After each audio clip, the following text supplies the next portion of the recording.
Noriu jums visiems padėkoti, kad susirinkote ir kad informuojate kitus žmonės. Aš pasakysiu daug dalykų, kurie galbūt kai kurios iš jūsų supykdys, bet prašau, būkite kantrus, aš nesu jūsų priešas. Aš papasakosiu dalykų apie jūsų visuomenę, kurios galbūt žinote arba dar nežinote. Pirmiausia, norėčiau pasakyti, kad kalba, kurią naudojame, buvo sukurta prieš 1000 metų. Todėl beveik neįmanoma susikalbėti vieniems su kitais. Nors mes ir manome, kad susikalbame vieni su kitais, mes iš tikrųjų atkartojame kalbą, kuri yra labai nepakankama. Ką jūs pasakote žmogui, tai nueina į jo galvą ir išeina terminais, kurie atitinka jo bendruomenę. Jūs ne visada komunikuojate su žmonėmis. Taigi klausimas yra, ar mes galime išvystyti kalbą, kuri turi pastovią reikšmę. Na, jei jūs vis tiek nesuprantate, apie ką aš kalbu, kartais aš galiu jums pasakyti gero savaitgalio. Kodėl mes nesakome gero gyvenimo? Kodėl tik savaitgalio? Taigi mūsų kalba yra pasenusi. Ar įmanoma išvystyti kalbą, kuri nėra interpretacijos subjektas? Kai jūs skaitote Bibliją, jeigu taip, jie sako, Jėzus turėjo omenyje tai, kitas asmuo sako, oi ne, jis turėjo omenyje tai, trečias asmuo sako, jūs abu klystat, štai ką jis iš tikrųjų norėjo pasakyti. Taigi jūs turite liuteronus, 7 dienos adventistus, katalikus, todėl nes Biblija yra interpretacijos subjektas. Chemijos kalba, matematikos, mokslo, inžinerijos nėra interpretacijos subjektas. Kai chemikas parašo formulę, nesvarbu, kurioje šalyje jį atsidurtų, jį interpretuojama taip pat. Aš bandau jums pasakyti, kad įmanoma išvystyti kalbą, kuri nėra interpretacijos subjektas. Taigi mes iš tikrųjų kalbame vienas kitam, vietoj to, kad kalbėtume vienas su kitu. Tai pagrindinė problema. Todėl advokatai egzistuoja, jie gali paėmę kalbą formuoti, pertvarkyti, kaip jiem patogu, bet šitaip daryti negalima. Tie, kurie iš jūsų nori žinoti, kaip komunikuoti, yra knygos tokios kaip Science and Sanity, kurią parašė Albertas Kozipskis. Language and Thought in Action. Žodžių tironija parašyta Stuarto Chase'o. Jūs net nežinojot šito, bet žodžiai, kuriuos jūs naudojat, neturi komunikacinės vertės. Paimkime pavyzdžiui antroką, kai mokytojas sako, užduotį atlikai neteisingai. Tai nieko vaikui nesako. Pagalvokit, neteisingai, ką jums tai sako? Nieko. Arba kai mokytojas sako, tai ne tai, ką aš tau sakiau, tai nieko vaikui nepasako. Taigi didžioji dalis mūsų kalbos yra tuščia. Yra dar vienas nesąmoningas žodis, kuris vadinamas meilė. Nesupykit ant manęs, išklausykit. Daugumai iš mūsų nepatinka viskas, ką padarėme gyvenime. Padarėme klaidų, neteisingai kažką apkaltinome. Taigi kartais tavo paties elgesys tau labai patinka, kartais mažiau patinka, o kartais visiškai nepatinka. Taigi meilė yra nepastovus dalykas. Netgi kai jūs susituokėte su kuo nors, kartais pastebit, kad tas žmogus jums labai patinka, kartais mažiau, kartais kaip aš galėjau nusiristi iki šito. Taigi meilė yra nepastovus dalykas. Todėl mes ir nesuprantam, kas vyksta. Kartais vaikinas yra sąlygotas visuomenės, kad jam patiktų mergina su atitinkamom formom, bet jis susituokia su mergina su kitokiom formom ir visada žiūri kitokias moterų konfiguracijas. Ir jūs sakytumėt, kas ne taip su tuo vaikinu? Nieko, jis buvo šitaip užaugintas.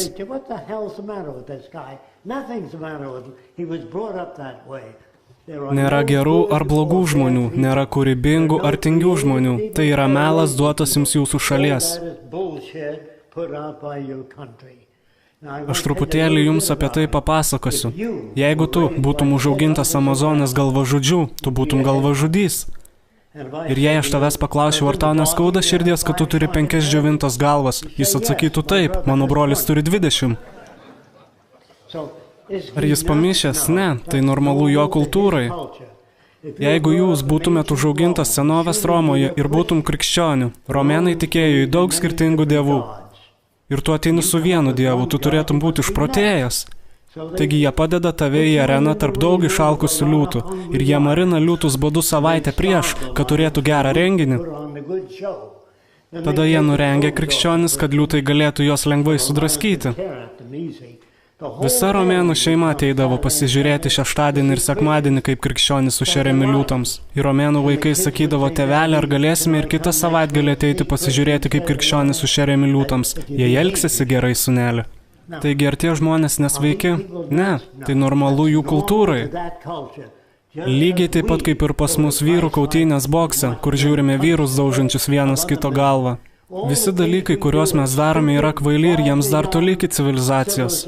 Mes dar nesame civilizuoti, todėl ir turime kalėjimus, policiją, karą ir kitas problemas, kurias turim, bereikalingas žmonių kančias, nes žmonės dar nesupranta. Mokyklos nemokslino žmonių, jos moko jūs būti sistemos raikteliu.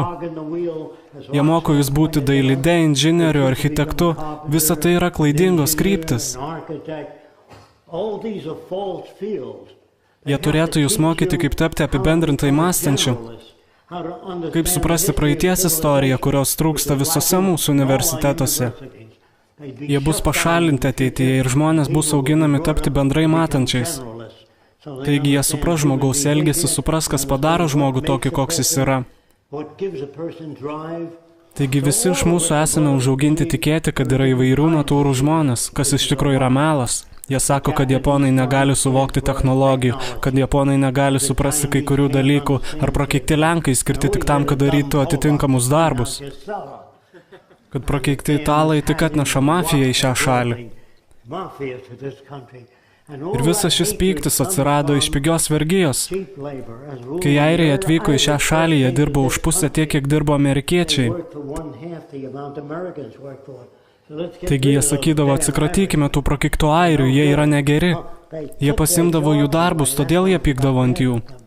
Per didžiąją depresiją gamyklos iškabindavo ženklus, kad reikia pagalbininkų. Labai daug žmonių išsirikiavo, kad įgautų darbų.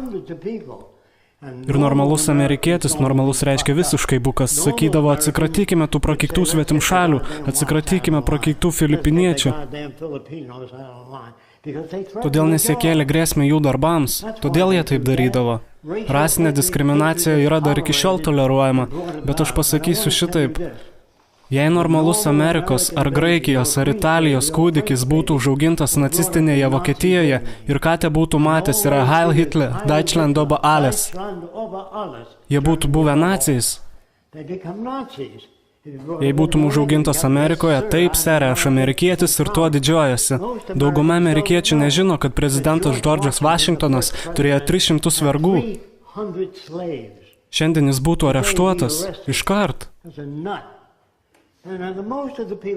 Prezidentas Haris Trumanas buvo skrybėlių pardavėjas, tikras asilas prezidento pozicijoje. Taigi, kas yra tie žmonės vyriausybėje, kas yra politikas? Aš nenoriu, kad priimtumėt mano žodį, bet nueikit pas bet kurį politiką, kurį žinot, ar nežinot, ir paklauskit, kaip tu užaugintų maistą greičiau, nenualindamas dirvožemio ir pamaitintų malkanus. Nežinau. Kaip tu padarytum automobilius saugesnius, kad jie neatsitrenktų vieni į kitą? Nežinau. Kaip tu padarytum greitkelius saugesnius? Nežinau. Jie nieko nežino. Nepriimkit mano žodžių, paklauskit jų patys. Jie nežino nieko ir aš turiu omenyje politikus visame pasaulyje. Visos šalis, visos, yra iš esmės korumpuotos. Jei jūs nesuprantat, ką aš sakau, iš kur jūs manot amerikiečiai gavo Ameriką? Manot, indėnai sakė, teikit, prisijunkit, pasimkite žemės, kiek norit.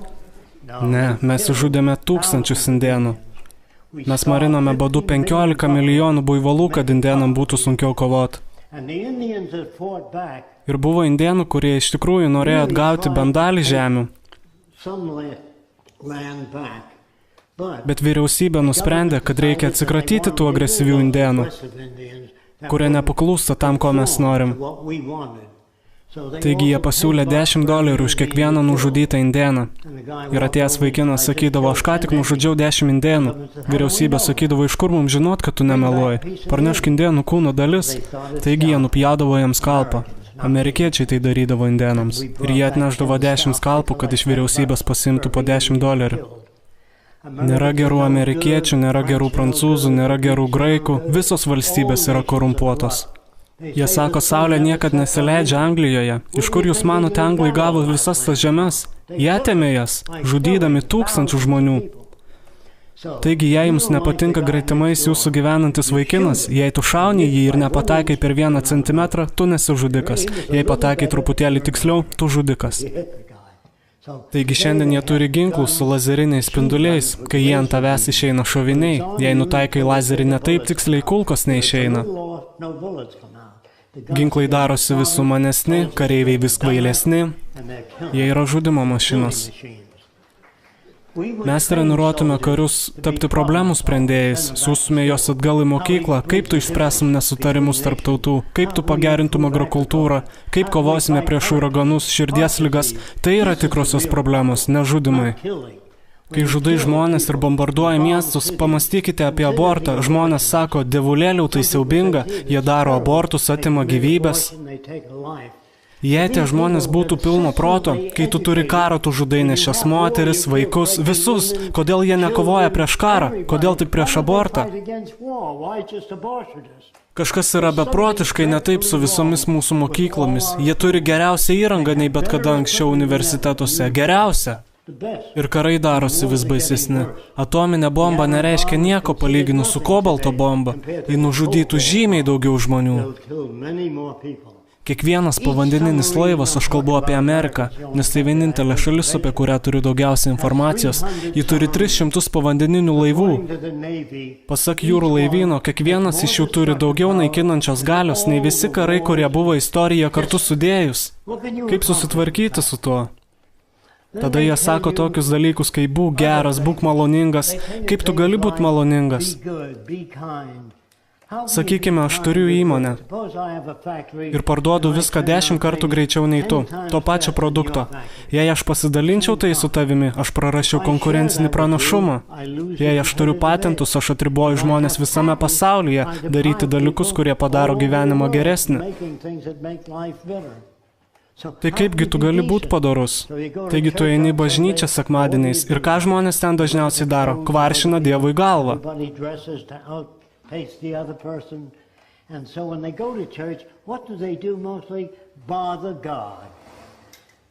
Mums reikia naujos mašinos, mano žmonai reikia automobilio, norėčiau turėti namą toje šalyje, norėčiau to, patiktų tas. Ir jie sako, kad Dievas žino viską. Tai yra ką, jie moko bažnyčiai. Dievas žino viską.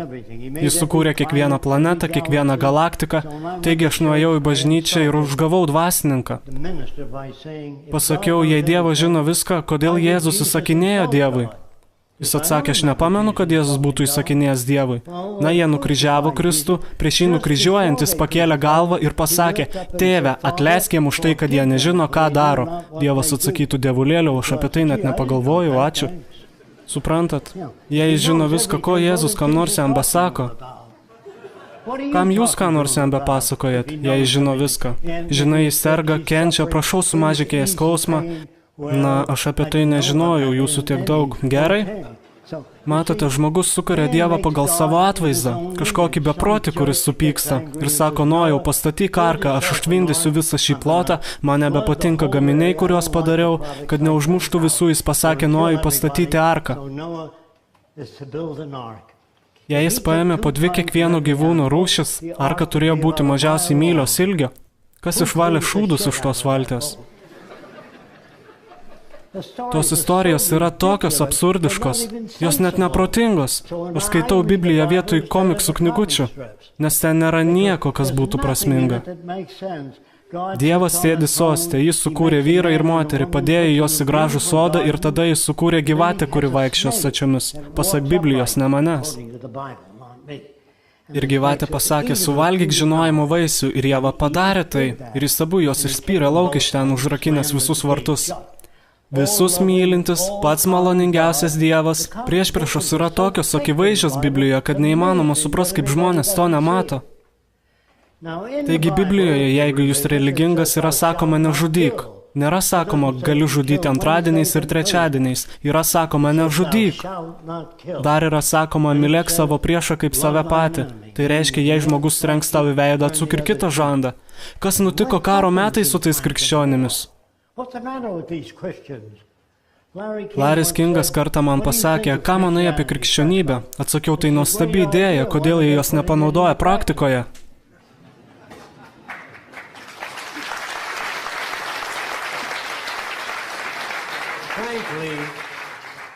Aš niekada nesutikau krikščionių, kurie atleidžia žmonėms, myli savo priešus, atsuka kitą žandą, kurie neturi jokių spinų ant savo durų, kai alkanas asmuo pasibeldžia, jie priima juos.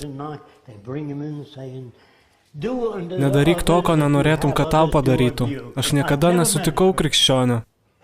Neradau ne vieno, kur be būčiau nukeliavęs. Taigi esmė yra tame, kad mums visiems reikia saugumo. Viso pasaulio žmonėms reikia švaraus oro, švaraus vandens, dirbamos žemės ir tinkamo išsilavinimo. Ką reiškia tinkamo išsilavinimo? Studijuoti agrokultūrą, gamtą, kaip mes susieti su gamta, kaip mes susiję vieni su kitais. Kad turėtume įrankius gyventi pagal tai, ko mes norim. Ne tai, ko jie nori, kad tu būtum. Jie nori, kad tu būtum patriotiškas, o tai reiškia, jie nori tave kontroliuoti. Einšteinas sakė, patriotizmas yra liga, bet jis negalėjo to pasakyti viešai. Kai jis atvyko į Ameriką, jis buvo socialistas ir jie pasakė jam, nekalbėk apie socializmą, jie išgabens savo užpakalį atgal į Vokietiją. Taigi jis nekalbėjo apie tai. Aš paklausiau Einšteino, kaip jis mano, koks turėtų būti socialinis dizainas, kad tiktų visiems žmonėms. Jis iš tikrųjų neturėjo jokio supratimo apie socialinio dizaino anatomiją. Jis paklausė, ar tu domiesi matematiką? Atsakiau taip, bet kaip įrankiu. Bet jis iš tikrųjų nesuprato socialinio dizaino proceso. Aš paklausiau komunistų, kaip jūs užkirsit kelią korupcijai ateityje. Jie atsakė, kai ateis tas laikas, mes tada ir dirbsim ties šito. Paskui paklausiau, kaip jūs apgyvendinsit milijonų žmonių. Na, kai ateis tas laikas, mes apie tai pagalvosim. Aš pasakiau, pradėkime techninę atšaką komunistų susitikimuose ar socialistų susibūrimuose, ar bet kuriame kitame susitikime, kad padarytume saugų gyvenimą visiems žmonėms, taigi tada niekas ir netaptų korumpuotais. Jie atsakė, tu iškraipai Markso mokymus, turi iš čia išeiti. Aš nebandžiau iškraipyti ar žlugdyti komunistų, aš tik bandžiau duoti jiems metodą, kaip spręsti problemas. Taigi didžiosios depresijos metu aš prisijungiau prie technokratų, nes jie kalbėjo apie mokslo ir technologijų panaudojimą valdyme, bet toje organizacijoje nebuvo ne vieno juodaodžio. Aš paklausiau, kodėl čia nėra ne vieno juodaodžio. Jie atsakė, tegu jie pradeda savo atskirą skyrių. Vėliau paklausiau, o kaip dėl azijiečių? Jie atsakė, azijiečių protas negali suprasti technologijų. Tačiau, kaip matote šiandien, jie pirmauja pasaulyje technologijose. Taigi visos mūsų mintis apie įvairių žmonės yra melas, jos nėra tikros. Mes turime suprasti, kad visi žmonės yra linkę mylėti savo vaikus. Visi žmonės nori, kad jų vaikai būtų kuo geriau išprusę. Visi žmonės nori žinoti apie mitybą. Taigi sakykime, kad farmacinės kompanijos yra nuoširdžios ir jie išsiaiškina, kad salierų sultis mažina kraujo spaudimą. Negalėtum užsidirbti tiek pinigų pardavinėdamas salierų sultis, bet gali gauti $1 už kiekvieną tabletę. Taigi prieš daug metų buvo išleista knyga. Taip pat man patinka žinoti, kiek žmonių yra girdėję apie ją. 100 milijonų Gvinėjos kiaulių. Kiek iš jūsų žinote šią knygą? Ji turėtų būti kiekvienoje bibliotekoje, bet nėra. Apie ką kalba ši knyga? Apie farmacinių kompanijų melus. Ir Amerikos žmonės, beje, tai buvo labiausiai perkama knyga. Ir Amerikos žmonės prieš daug metų pareikalavo, kad maisto ir veterinarijos tarnyba patikrintų teiginius apie farmacinės kompanijas. Ir jie tai padarė, ir jie pasitvirtino. O dabar maisto ir veterinarijos tarnybos yra valdomų žmonių iš farmacinių kompanijų. Viskas korumpuota, kur be prisiliesi. Taigi Oppenheimeris nuvyko pas prezidentą Harry Trumaną ir pasakė, na dabar mes turime atominę bombą, kodėl mums jos nepademonstravus kur nors 30 mylių toliau jūroje, kad Japonai ją galėtų pamatyti ir mums nereikėtų jos mesti ant Japonijos, duokim jam šansą pasiduoti.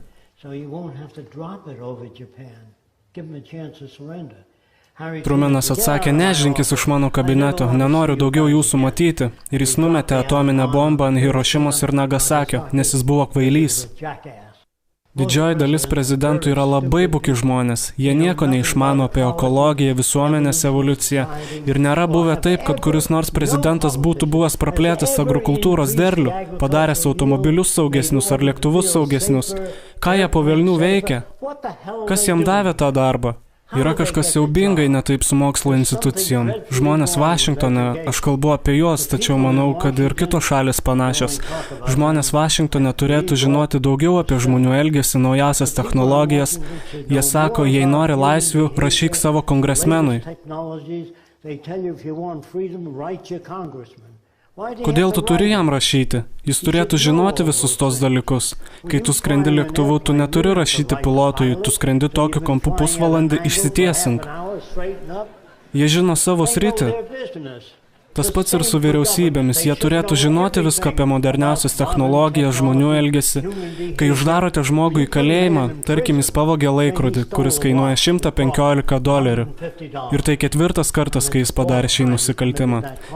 Taigi jūs uždarote jį į kalėjimą 7 metams. Tai yra velniškai daug laikrodžių, kuriuos jūs galėjote jam duoti. Pagalvokite apie viso šito kainą. Maitinimas, medicininė priežiūra 7 metus. Leiskite jam turėti tą laikrodį. Yra žymiai pigiau žmonėms duoti dalykus, kurių jiems reikia, vietoj to, kad nužudyti juos. Pamastykite apie žmogų, kuris uždarytas visam gyvenimui. Ar žinot, kiek tai kainuoja? Jie jaudinasi dėl fakto, kad jis bandė apvogti juvelyrikos parduotuvę, kurios kaina $300 ar $400. Visada yra pigiau pamaitinti žmonės. Ir nuėję į kalėjimą, aš galiu jūs užtikrinti, jie neišeina nei kiek geresni. Jie vadina jas pataisos institucijomis. Jie net nežino, kaip taisyti žmonės. Ten nėra žmonių, kurie būtų ištreniruoti šioje srityje. Vėliau turite krūvą žmonių, kurie vadinosi psichologais. Tikiuosi, šiandien jų čia nėra. Ir psichiatrai, kurie koreguoja jūs šiai supuvusiai kultūrai. Kaip jūs galite koreguoti žmonės šioje kultūroje, jei esi sveikas? Suprantat, ką turiu omenyje? Taigi netgi psichologai ir psichiatrai yra dalis šios kultūros. Tas pats su religija. Jėzui reikia pinigų. Jėzui nieko nereikia, Dievui nieko nereikia. Jie taip pat bando jums įrodyti, kad Dievas taip mylėjo pasaulį, kad paaukojo savo vienintelį sūnų. Remiantis Bibliją, sakoma, kad jie nukryžiavo Kristų, jis prisikėlė ir iškeliavo atgal į rojų. O kur tada auka? Pamastykite apie tai. Taigi mes nemastom apie ką skaitom, mes tiesiog skaitom ir paskui tauškiam. Ir kai mums kas nors pasako balsuoti už kažką, mes balsuojame už kažką, kas atitinka vertybės, kurios mums buvo išugdytos, kad būtų priimtinos. Taigi klausimų metu prašau, nebūkite mandagus. Jei aš pasakiau, ko jūs nesupratote, sakykite, aš nesupratau. Ir jei man nepavyks atsakyti jūsų klausimą, sakykite, tu neatsakėjai mano klausimą. Nebūkite mandagus. Klausimų metu mes nagrinėsime kai kurias idėjas ir aš noriu, kad jūs klaustumėte visų įmanomų klausimų, kurie jums kyla. Nepriimkit nieko, ką aš sakau. Aš nenoriu, kad jūs mane sektumėt, noriu, kad išklausytumėt mane. Ir jei jums tai atrodo prasminga, veikit. Jei jums patinka Vynus projektas, jei iš čia išėję nekalbėsite su kitais žmonėmis apie tai, nieko ir neįvyks. Jei jums patinka, už ką mes stovime, tai nėra tobula, tačiau tai yra žymiai geriau nei visuomenė, kurioje gyvenate šiandien, nes viskas visada gali gerėti toliau. Nėra galutinės ribos. Žmonės mano, kad aš utopistas, kad aš galiu sukurti geriausią pasaulį, koks tik įmanomas. Aš taip nemanau. Netgi jei aš suprojektuosiu miestą, kuris veikia, tas miestas būtų tramdomieji marškiniai vaikam ateityje. Jie projektuos savo miestus. Jeigu jūs padarytumėt mano statulą ir padėtumėt ją mieste, tai laiko žmonės atgal. Jei nori judėti pirmyn, turi žiūrėti į dalykus, išbandyti, pagerinti ir judėti toliau. Istorija yra labai skurdi, nelabai ką iš jos pasimokai. Jei studijuoji istoriją išimtinai, neišeitum su naujomis idėjomis, mes norime judėti toliau. Nėra tokio dalyko kaip utopija. Kiekvienas miestas, kurį aš suprojektavau, yra geriausias tokį, kokį žinau šiuo metu. Laikui bėgant išmoksti daugiau ir miestai keičiasi. Niekas negali būti šaldyta ir laikoma tokiu būdu. Viskas keičiasi, nėra galutinės ribos. Tai kas nutiko su rojumi, jis pastovus, viskas vyksta taip pat. Pasvarstykite tai, jei nukeliautumėt į rojų ir pažiūrėtumėt į apačią, pamatytumėt alkstančius vaikus Afrikoje, karą žemėje, ar rojus būtų jums rami vieta? Neabejotinai ne. Buvo angelų, kurie nusigręžė nuo Dievo, taigi jis išspyrė jos visus lauk. Jos vadina puolusiais angelais. Jei jis neturi taikos ten, kaip po velnių ją turėsi čia. Jei skaitote Bibliją, būkite negailestingai sąžiningi.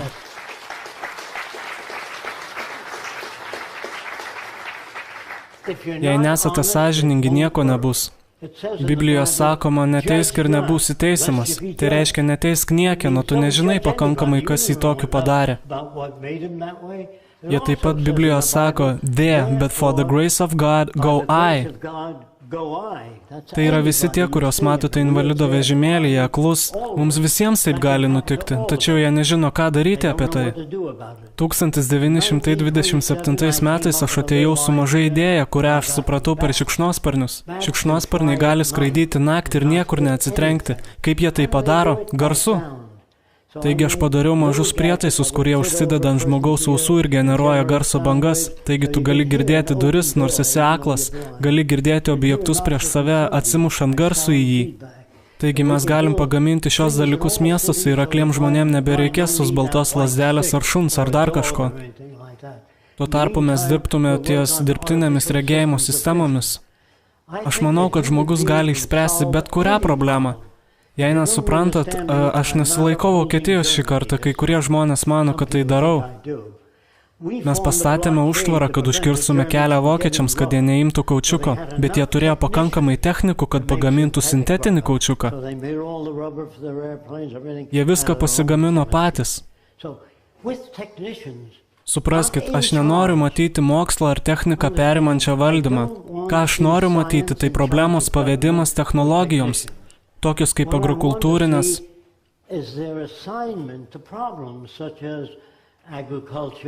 Kai gali auginti maistą 2 kartus greičiau dirvožemėje, tu išsekini dirvožemį. Taigi mes norime žinoti, kaip auginti maistą greičiau, neišsekinant dirvožemį. Jungtinių Amerikos valstijų kariuomenė išpylė 65 tonas nuodingų dujų į vandenyną Majamio pakrantėje, netoli Golfo srovės. Kaip tu gali mylėti valstybę, jei armija daro šitokius dalykus? Jie nežino, ką daro. Jiem tik pasako, mes norime, kad tu išpiltum nuodingas dujas. Taip, sere. Mes daugiau nenorime nuolankių žmonių vyriausybėje. Mes norime, kad suprastumėt, kas vyksta. Mes nenorime, kad jūs balsuotumėt už senatorius ar dar kokius kitus kvailius. Jie yra nekompetentingi. Visi. Noriu, kad suprastumėt, viskas, ką jūs šiandien turit, jūsų elektrošviesa, lėktuvai, automobiliai, ne vienas iš jūsų neprisidėjote prie jų pagaminimo. Jūs turite juos tik dėl to, kad gimėte šalyje, kuri turi tokias technologijas. Jūs gavote tai už nieką. Nemanau, kad kuris nors iš jūsų dirbo ties elektrošviesa, radiją ar televizijos įrangą. Taigi jūs gavote tai už nieką. Ar tai jūs skaudina? Aišku, ne. Kai kurie sako, aš nenoriu duoti žmonėm dalykų už nieką, o tu? Vienas vaikinas man tai pasakė Princetono universitete. Fresko, tu nori duoti žmonėms dalykus už nieką. Taigi aš pasakiau, ar tu moki už savo mokslus koledže? Atsakė, ne, mano tėvelis tai daro. Pasakiau, ar tave tai skaudina? Tas vaikinas vis tiek negalėjo patikėti, kad galima žmonėms duoti dalykus už nieką. Taigi aš jam pasakiau, na kaip aš suprantu, tavo tėtis yra pasiturintis ir kai jis mirs, tu nori, kad visi jo pinigai būtų paaukoti širdies ligų fondus ir vėžio fondus, bet tik ne tau, nes tu netiki, kad kas nors turėtų gauti dalykus už nieką. Jis atsakė, na dabar palauk minutėlę. Visi nori gauti dalykus už nieką. Jūs turite žemę už nieką, gimėte čia, nuostabios jūros ir jų rifai, gražus debesis. Niekas jų nepadarė, ar tai jūs skaudina, aišku, ne. Bet kai tu gimsi užšerštame pasaulyje, kurio ore smogas dėl automobilių išmetamųjų dujų, sakytume, tikriausiai taip jau yra. Nieko taip nėra. Tai yra todėl, nes žmonės vyriausybės postuose yra visiškai nekompetentingi. Taigi, ko jūs iš tikrųjų norite, yra laisvas pasaulis, laisvas nuo naštos, skausmo, kalėjimų, policijos, nusikaltimų. Ar mes galime tai padaryti? Bažnyčia bandė tai padaryti daugybę metų, bet jie nežino kaip. Jie neturi nemenkiausio supratimo. Jie sako, būk malonus, būk geras, kaip tai padarysi? Taigi aš norėjau, kad mano vaikai, turėjau 2, norėjau juos išmokyti skaityti. Taigi aš jiem niekada nepasakojau, kaip reikia skaityti. Aš atsiverčiau knygą vakarį ir skaitydamas jiems lovoje skaičiau apie dalykus, kurie vaikams įdomus. Tai buvo su mano sūnum. Aš jam skaičiau apie dinozaurus. Ir ten rašė, kai du dinozaurai susitiko, sūnus pradėjo žiovaut, aš pasakiau, šiam vakarui užteks ir užverčiau knygą. Jis paklausė, kas nutiko, kai dinozaurai susitiko. Atsakiau, jei išmoksi skaityti, išsiaiškinsi pats. Taigi aš jam daviau priežastį norėti skaityti. Nemokykite jų tiesiog skaityti. Duokite jiems priežastį, kad jie norėtų mokytis matematikos. Mokytojai moko skaityti. Dikis vaikščio su savo avelėmis. Bevaikšinėdamas jis sutiko karvę. Mumu, pasakė karvė. Kas čia per mėšlas? Ir jie turi Amerikoje, nežinau, kiek jų turite čia. Turi Mickey Mouse klubus. Kas bus, jei vaikus sąlygosit prisijungti Mickey Mouse klubą? Užauginsit krūvą bukagalvių. Suprantat, vaikai nori žinoti viską, kaip lėktuvai skraido. Tėveli, kaip veikia elektrinė lemputė? Jis atsako, neįsivaizduoju. Tėvelis dažniausiai nežino nieko, o kongresmenas ne ką daugiau. Taigi aš sakau, kad viskas, ką jūs turite, yra technika. Pamastykite apie tai, jeigu jūs išmestume technologijas, jeigu mes išjungtume riedulinę užtvanką rytoj, visas miestas ir visi šaldytuvai nuo Los Andželo iki San Francisco sugestų. Prarastume visą maistą. Viskas, ką jūs turite šiandien, yra technologijos. Jei išjungtumėte energijos projektus, vyrai turėtų tempti mašinas ir kanojas. Jie darydavo tai Volgos upėje, jie turėdavo tempti krovinius. Vyrai, vergai, buvo plakami rykščiam, kad tai darytų. Vergovė buvo normalus senais laikais ir karaliai jautėsi, kad jie yra atsiųsti čia, kad valdytų žmonės. Žmonės mano poziciją mano, kad jie čia padėti tam, kad padarytume pasaulį geresnę vietą. Dieviškoji išmintis veda juos. Žiūrėkit, dieviškoji išmintis nevedžiojo niekieno. Kai krikščionys buvo šeriami liūtams, jie meldėsi kaip pašėlė. Žydai koncentracijos stovyklose meldėsi ir jie buvo sudeginti. Seilėme Massachusetts'e, jeigu moteris prabildavo ir nelabai pritardavo su visko, ji būdavo sudeginama kaip ragana. O štai ko jūs nežinojate, aš kalbu apie Jungtines valstijas. Moteris, šimtai jų buvo sudegintos gyvos, todėl nes jos mąstė apie dalykus truputėlį kitaip. Bet ko jūs nežinojote, kad už kiekvieną raganą, kurią randate, tau atitenka jos banko sąskaita ir žemė. Taigi tai buvo puikus darbas ieškoti raganų senais laikais. Kuo daugiau randi, tuo daugiau pinigų turi. Ir dar nemokamai. Taigi jūs turite pasaulį, kuris nesveikesnis negu nesveikas. Kai aš tai sakau tikrąją to žodžio prasme. Aš sakau, kad pasaulis, kuriame gyvenate, buvo sudarytas labai kvailų žmonių, įskaitant ir kariuomenę. Pentagonas Vašingtone mano, kad jie čia yra tam, kad gintų šalį. Ką koks nors žmogus sugalvoja, kitas gali sugalvoti aplink. Tu negali apsaugoti savęs. Jūs manote, kad eidami į oro uostą padedate bagažą, jie jį peršviečia ir jūs tada saugus. Aš galiu suprojektuoti aprangą, kuri išleidžia nuodingas dujas. Yra kitų būdų sugalvoti aplinkui, tai ką kitas žmogus sugalvoja. Aišku, aš to nedaryčiau, aš nedirbčiau ties ginklais. Kai aš buvau pašauktas į armiją, pirmiausias dalykas, kurie manęs paklausė, Fresko, ar tu galėtum pagaminti bombą, kuris sprogtų į šonus vietoj to, kad sprogtų kildama aukštyn. Atsakiau, neturi nemenkiausio supratimo, kaip tai padaryti. Žmonės nėra išprusę dar, jiems nederėtų turėti masinio naikinimo ginklų, jie nemoka jais naudotis. Jie turėtų turėti technologijas, kurios gerina visų žmonių gyvenimą. Tai yra, ką religija bandė padaryti. Aš sakyčiau, kad Vynus projektas yra arčiausias dalykas, ką galite vadinti žmonijos brolybę. Taigi aš norėčiau truputėlį papasakoti jums apie žmones. Jei jūs būtumėt auginamas nacistinėje Vokietijoje nuo tada, kai buvot kūdikis ir nebūtumėt nieko daugiau matęs, sakytumėt Heil Hitler, jei būtumėt užauginti Prancūzijoje, Le Tuafel, jūsų veido išraiškos viskas. Jei būtumėt užaugintas Pietinėje Amerikoje, kalbėtumėt su pietietišku akcentu. Jei sakyčiau, baig šitaip kalbėti, tu negalėtum. Galbūt sakytumėt I'm gonna get me a nigga and I'm gonna kick his ass. Ar tai tu kalbi, ar tai aplinka paveikia tave? Jei paimtumėt normalų berniuką ir augintumėt jį tarp 6 ar 10 labai moteriškų moterų, moteris kalba skirtingai nei vyrai. Jos sudina rankas labai daug ir veido išraiškos, labiau negu tai darau dabar aš. Taigi, jeigu tu augtum taip, berniukas judėtų lygiai taip pat kaip moteris. Jei augtumėt Italijoje, sakytumėt, come on, eat, it's a good food. Matot, netgi tai yra aplinkos atspindys. Jei būtumėt užaugintas Vokietijoje ir vėl, Deutschland oba alles. Jei būtumėt užaugintas bet kurioje kitoje šalyje, sakytumėt, kad žinot, kur asmuo buvo augintas, iš to kaip išneka. How are you, mate? Žinot, iš kur šis vaikinas atėjęs iš Australijos? How are you, mate? Jis kalba šitaip, jo veido išraiškos būtų tokios, ir jūs naudojate žodžius tokius kaip individualumas ar asmenybė. Nėra tokio dalyko. Kiekvienas žmogus atspindi savo kultūrą. Jei 10 metų pagyventum Prancūzijoje, persikeltum į Vokietiją, pagyventum ten 10 metų, kalbėtum su vokišku ir prancūzišku akcentu ir negalėtum nieko apie tai padaryti. Taigi mes atspindime savo kultūrą. Taigi, kai sakot, pats pagalvok, tu negali, nes tu mąstai kaip amerikietis, ar prancūzas, ar vokietis, ar graikas, ar italas.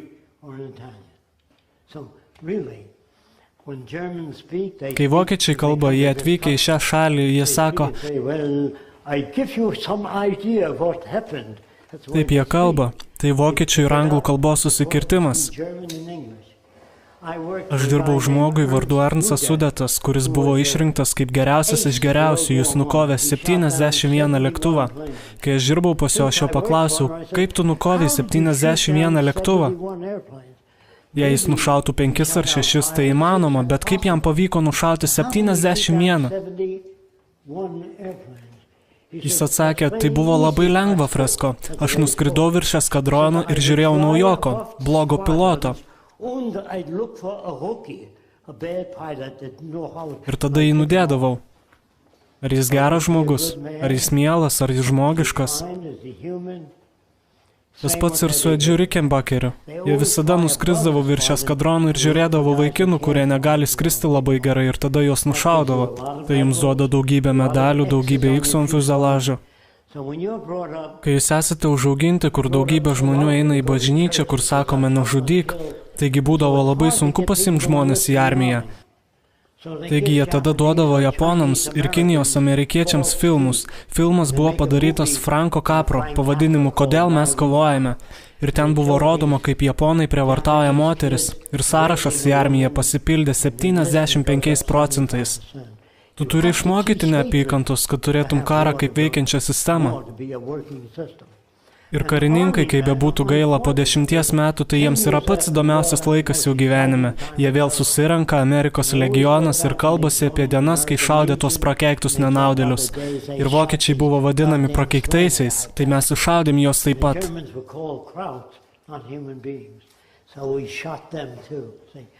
Taigi kariai yra žudimo mašinos.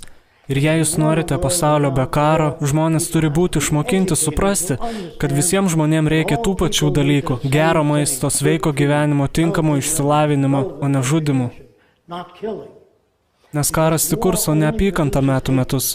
Jie prisimena, kad tu nužudėjai jų vaikus ar tėvus ir nori, kad dar jie sutartų vieni su kitais. Ir kai kurie žmonės man sako, aš juos imituosiu, kodėl tie prakeikti šiaurės korėjiečiai gaminasi raketas, kodėl tie kiniečiai kuria didelės kariuomenės, jos grėsmė mums. Bet ir vėl, aš nenoriu, kad jūs priimtumėt, ką aš sakau, bet Anglijoje yra leidžiamas laikraštis pavadinimu Telegraph. Ir tame laikraštyje jie išspausdino antraštę, kažkur prieš 7 metus. JAV ketina subombarduoti 7 šalis, branduolinė bomba, slapta ataka, prieš 7 šalis. Šalių pavadinimai – Šiaurės Korėja, Kinija ir visos kitos mums nepatinkančios šalis. Antraštė didžiausiamis raidėmis publikuota laikraštyje Telegraph. Jei nematėte to, panagrinėkit archyvus, nepriimkit mano žodžio. Jei Kinija pasakytų, mes ruošiamės bombarduoti Angliją, Prancūziją, Airiją ar dar kokią nors kitą šalį, mes apsiginkluotume iki dantų. Štai kodėl jie gaminasi atominius ginklus. Jie bijo mūsų, bijo Amerikos. Jei tu šito nežinai, sakai, kodėl tie prakeikti kiniečiai daro tai, kodėl tie prakeikti šiaurės korėjiečiai tai daro. Jie daro tai, nes yra išgąsdinti Jungtinių valstijų. Ar jų tikslai geri galbūt, bet jie yra kvaili žmonės. Net jeigu jie ir žada atakuoti, jie neturėtų to skelbti, bet Pentagonas tai paskelbė pagal laikraštį Telegraph.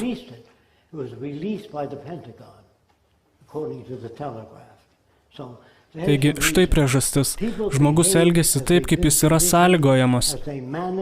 Jie valdo žinias ir nerodo dalykų, kurių tau nereikia žinoti. Kaip ir evoliucijos teorija buvo slepiama labai ilgą laiką. Ir visose Amerikos dalyse, daugumoje jų, yra patrankos, karo tankai, karo lėktuvai. Ten turėtų būti statulo žmonių, kurie padidino maisto atsargas, padarė nuostabius pasikeitimus medicinoje. Plaukite rankas, išlaikykite švarą. Jie skrosdavo lavonus ir iškart po to eidavo padėti moteriai pagimdyti, taigi moteris dažnai mirdavo nuo karščiavimo gimdydamos. Tai buvo todėl, nes daktarai niekada padarę skrodimo nenusiplaudavo rankų. Ir daktaras, kuris pasakė, kad reikia nusiplauti rankas, buvo išmestas lauk iš darbo, nes jis pasakė, nusiplauti rankas. Suprantat, kas tu per vienas, kad įsakinėtum, ką man daryti. Taigi prieš tai, kas buvo nauja, visada buvo kovojama. Moterų teisės, vaikų vergyje, jie išnaudodavo vaikus fabrikuose. Žinoma, tai dar buvo, kai jūs net nebuvot gimę, bet žmonės susivienijo, kad pasimtų vaikus atgal iš tų fabrikų, todėl mėtydavo jį akmenis. Kai kovojo už moterų teisės, tas pats jie mėtė akmenis. Žinot, ką dar prisigalvosi, kokios dar moterų teisės? Juk moteris tinkamos tik dviem dalykam, taigi jie turėdavo nuomonės apie moteris. Žinot, moteris negali mokytis, būti architektėmis, inžinierėmis, moteris tinkamos tik prižiūrėti kūdikius ir gaminti maistą vyrui. Visa tai yra mėšlas, kuris jau po truputį išnyksta. Bet kiekvienas progreso sprindis buvo su kovomis. Atminkite tai, niekas neateina lengvai. Žmonės dabar rašo straipsnius apie Vynus projektą, nes dabar mes geriau žinomi. Jie sako, Fresko gauna pinigų iš Vatikano, ar iš Rothschildų šeimos, ar bankinių institucijų. Aš beveik iš vis neturiu pinigų. Jie sako, Fresko turi 2 Mercedesus, aš net neturiu mašinos. Taigi, kaip bebūtų, jie skleis visokius gandus, kad tik išsilaikytų valdžioje. Ir tai yra prieš ką jūs priešinatės. Kai darai kažką naujo, vietoj to, kad žmonės sakytų, žinai, mane sudomino, apie ką tu kalbi, leisk man apie tai pamastyti. Žinot, jie pasiunta ant jūsų, nes tu pajudini jų šiltą kėdę. Štai kaip yra. Prieš akis mūsų laukia sunkus darbas, visų mūsų. Jeigu jūs norite gyventi pasaulyje be karo, nepritekliaus, bedarbystės, bado, žmonių kančių, jūs turite kalbėti su kitais žmonėmis. Jei nieko nedarysite, galiu jūs užtikrinti, nieko ir nebus. Taigi, manau, galime pradėti laiką klausimams. Roksana ir aš atsakinėsime į bet kurio iš jūsų klausimus. Ačiū dar kartą.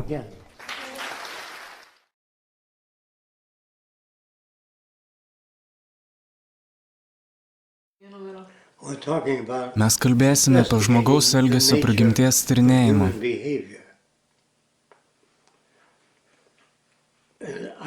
Manau, mums galėtų padėti tai, jeigu grįžtume šiek tiek į praeitį ir kaip pavyzdį paimtume primityvų į žmogų. Sakydamas primityvų, turiu galvoje tokį, kaip prieš 1000 metų džiunglėse gyvenusius medžiotojus. Jeigu jūs atidarytumėte laikrodį ir parodytumėte jiems mechanizmus esančius viduje, jie negalėtų jums pasakyti, kaip sudėtingai ir kaip apskaičiuotai viskas pagaminta. Jie negalėtų šito padaryti. Suprantate, kodėl? Palauk, Žakai, ši kamera neįjungta.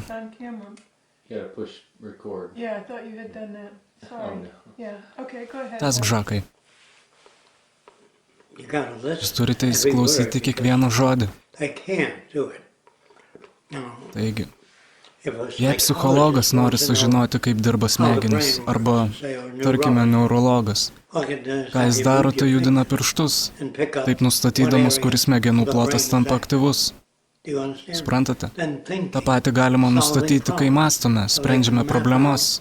Jie gali išaiškinti, kurioje smegenų vietoje įvyksta suaktyvėjimas. Tai viskas, ką jie gali padaryti. Bet jie negali jums pasakyti, kad tai teisinga ar neteisinga, gera ar bloga. Jie gali rasti vietas smegenyse, trinktelėdami jums į kelią ir taip nustatydami elektrinius signalus iš skirtingų smegenų vietų. Jūs galite ištirti smegenis, bet tai jums nepasako, kaip jos dirba. Suprantate?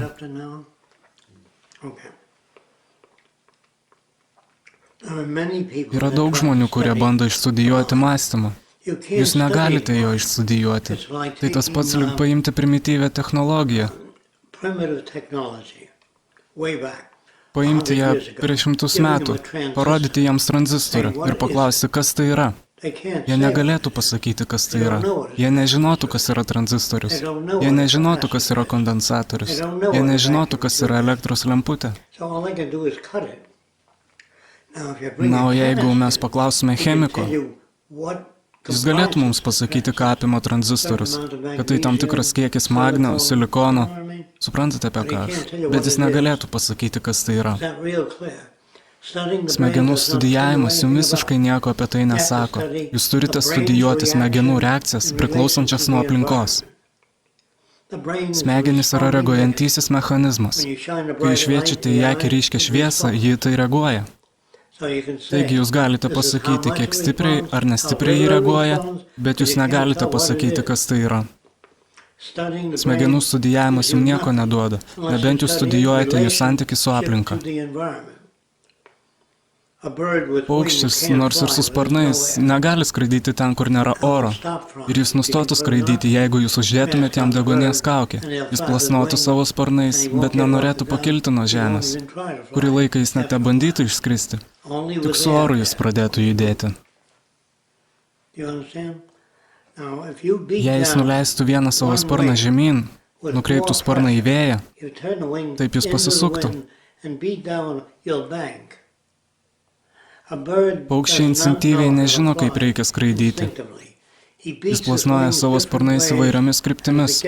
Todėl, jei jis nori nuskristi, kur jam reikia, jis plasnoja savo sparnais žemyn ir taip juda į priekį. Jei jis plasnoja štai taip sustoja ore, jeigu jis kolibris. Norint išstudijuoti paukštį, turite išstudijuoti aplinką, kurioje jis gyvena. Suprantate? Nėra būdų, kaip išanalizuoti smegenis ir pasakyti, koks yra žmogus. Tai priklauso nuo aplinkos konteksto.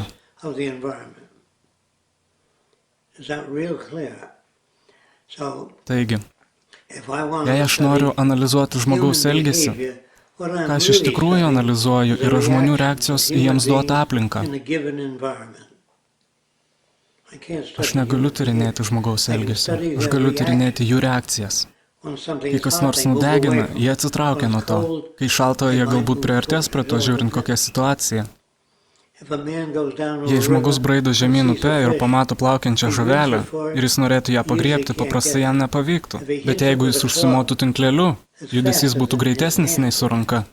Tokiu būdu jam galbūt pavyktų pagauti žuvį.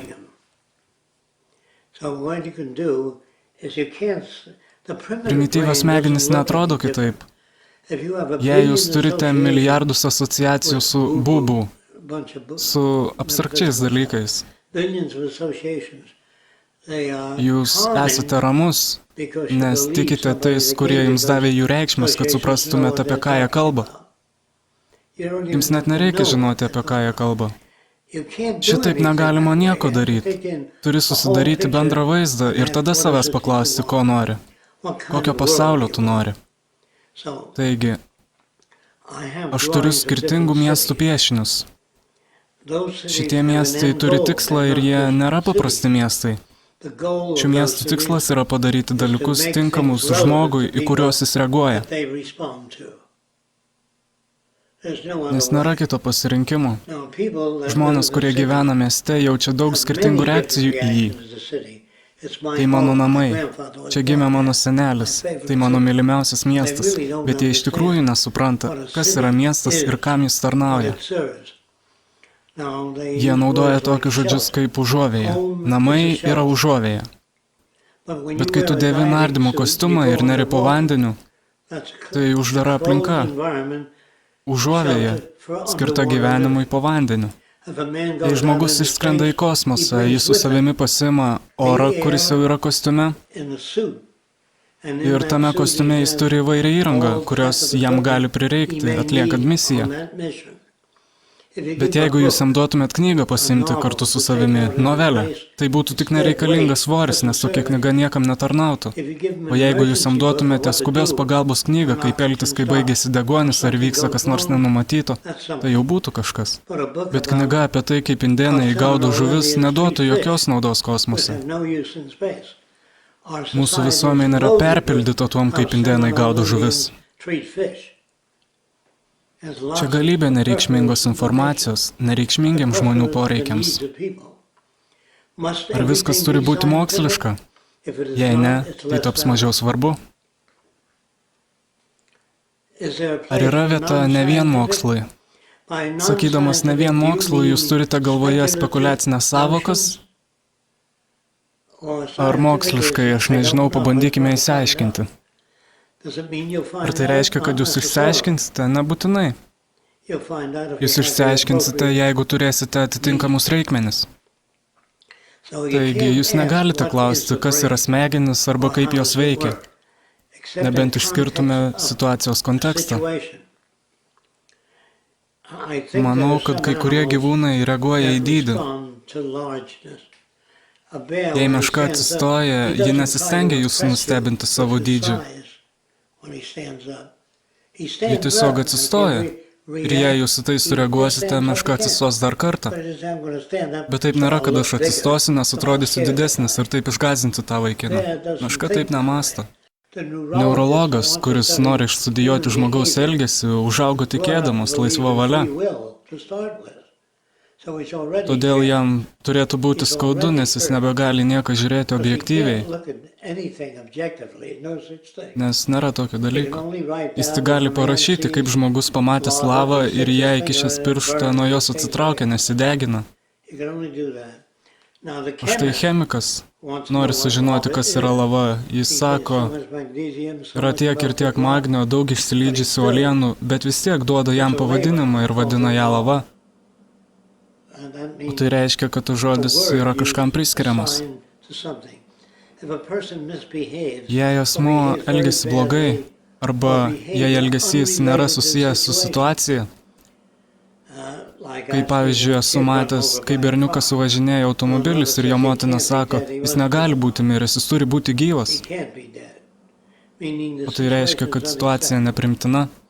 Jos reakcija išreiškiama jausmų pobūdžiu, o ne tiesiogiai susijusi. Arba jeigu jūs ką nors mylite ir jis staiga miršta, jūs sakote, jis negali būti miręs. Juk jis dar ką tik valgė dubenėlę avižinį dribsnių. Jūs galite tik pasakyti, aš šito nesitikėjau, tai labai neįtikėtina, neįtikima. Galite kalbėti apie savo santykius. Jeigu jūs sutinkate asmenį ir jam sakote, aš apsimetinėju, jis turėtų tūkstančius neurologinių asociacijų, žinote, smegenyse. Arba dar kitas asmuo turėtų 40 000 asociacijų. Jei kalbėtumėte daugiau, jam taptų aiškiau. Kuo aiškiau, tuo mažiau asociacijų. Jei asmuo labai paprastas, jis sako, Dievas norėjo, kad tai būtų, todėl viskas, kas yra, taip ir turi būti. Bet tai jums nieko nesako, išskyrus to žmogaus suvokimą. Priežasties naudojimas neveiktų, nebent jos aprūpintume priežasties įrankiais. Tačiau nėra tokių kaip priežasties įrankių, išskyrus konkrečius priežasčių įrankius, kaip skraidinti aitvarą, kaip pagaminti ratą. Tai yra konkretu. Priežastis, kodėl žmonės elgiasi blogai ar prastai, yra todėl, nes jie dalykus supranta paprastai. Kartą vienas žmogus man pasakė, kai paklausiu jūsų klausimo, aš niekada negaunu atsakymo, aš gaunu paskaitą, nes ten nėra jokio atsakymo. Jei vaikinas sako, kodėl mano brolis pyksta, todėl nes jis piktas, štai kodėl, bet tai jums nieko nesako. Taigi jūs turite prisiminti, jei asmenys kalba taip paprastai, jūs tiesiog neturite tiek laiko, kad viską sudėliotumėte į savo vietas, kad viską suprastumėte išsamei. Nebent jie sakytų, aš norėčiau žingsnelis po žingsnelio sužinoti, kas padarė mano brolį piktą. Ir tai gerai, nes tai parodo tam tikrą tyrinėjimą. Net jeigu jie mokosi žodžius, nežinodami jų reikšmės. Taigi jūs turite jiems parodyti, kad dauguma dalykų remiasi primityviomis reakcijomis. Pavyzdžiui, pradeda žaibuoti. Primityviai mąstantis asmuo mano, kad tai vyksta todėl, nes pyksta gamta, arba pyksta Dievas, arba pyksta žaibų Dievas. Kad ir kaip jie bemąstytų, jums tai nebūtų priimtina. Bet jei nuo čiabuvių pasimtumėte jų kūdikį, jūs galėtumėte jį išugdyti moderniajam pasauliui. Nesvarbu, koks primityvus asmuo bebūtų, jūs galite pasiėmę jų kūdikius, padaryti jos mokslininkais, chemikais, bet kuo. Bet jei pasimtumėte suaugusį, būtų sutrypiama jo asociacijų sistema. Jeigu atsivestumėte primityvų į žmogų į oro uostą, jis nežiūrėtų į lėktuvus turėdamas požiūrį į jos sparnus, statramsčius, važiuoklę ir nesistebėtų visais šiais komponentais. Jis negalėtų to padaryti. Jis galėtų tik žiūrėti išsišiepęs, taip kaip jūs žiūrėtumėte į medį nesuprasdamas jo anatomijos. Jūs negalite matyti medžio. Anatomas mato daugiau nei medį. Jis mato augalo fiziologiją. Arba jūs galite matyti ryškiau nei jis. Užtat jis žino, ko ieško. Jei tai būtų medžio žiedai, tai jam pasakytų, kokio amžiaus šis medis, ar pagal žiedų plotį galėtų pasakyti, ar tai buvo sausra ar patvinė tuo metu. Jis išmoko skaityti jų pobūdį. Kai aš sakau, kad nėra tokio dalyko kaip žmogaus prigimtis, aš sakau, kad yra reakcijos į aplinką. Kai kurios yra svarbios, kai kurios yra visiškai nereikšmingos. Vaikinas klausė, kodėl tu nuplėkei savo vaiką? Jis atitrūkęs toli nuo temos atsakytų. Todėl, nes mano vaikas manęs neklausė. Bet tai nėra atsakymas. Tai yra ištisa istorija. Kai žmogus turi paprastesnį supratimą, jūs negalit su juo diskutuoti apie žmogaus prigimtį, nes jie jau turi nustatytą supratimą apie tai, kas žmogaus prigimtis yra. Kai kurios charakteristikos ar savybės yra perduodamos iš kartos į kartą. Bet jei mūsų elgesys būtų nustatytas, mes po šią dieną gyventume urvuose.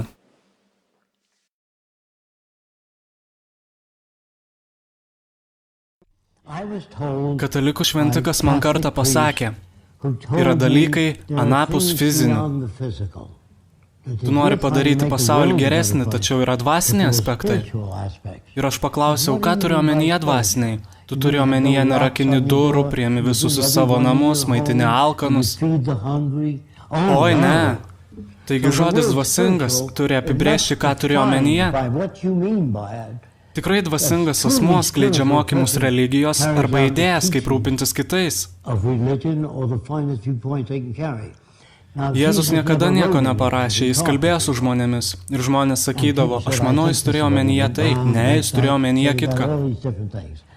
Ir tada Dievas, sakykime Dievas, senukas sėdintis ant debesies, kuris žino viską. Jis visagalis. Jūs neturite jam nieko sakyti. Jis sukūrė kiekvieną vabalą, kiekvieną medį, kiekvieną galaktiką. Ir tada Jėzus išdrįso jam įsakinėti.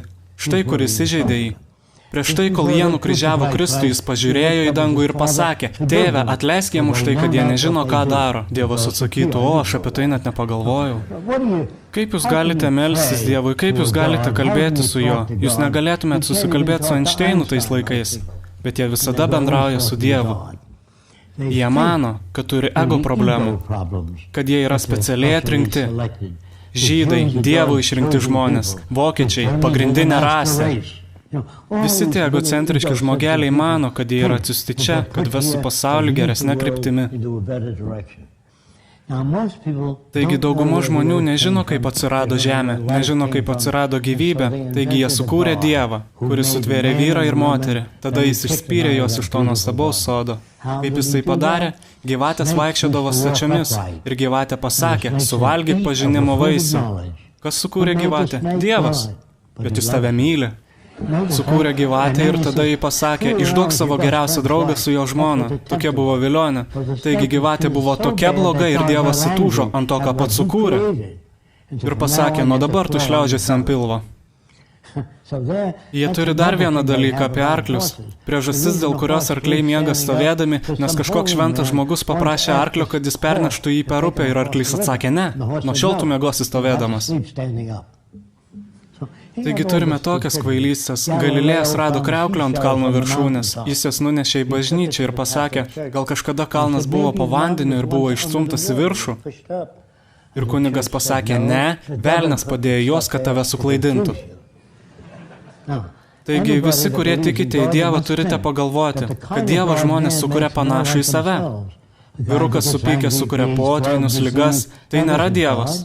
Ir jeigu jūs neseksite Biblijos, Dievo mokymų arba savos religijos, degsit amžinai. Jis skamba labiau psichopatą, o ne Dievą. Kartą aš paklausiau Einšteino, ar tu tikėjai Dievą, jis atsakė, į kurį. Jis žinojo, žydų Dievas sakė, jei žmogus išdurs tavo sūnaus akį, tu išdurk jo sūnaus akį, akis už akį, dantis už dantį.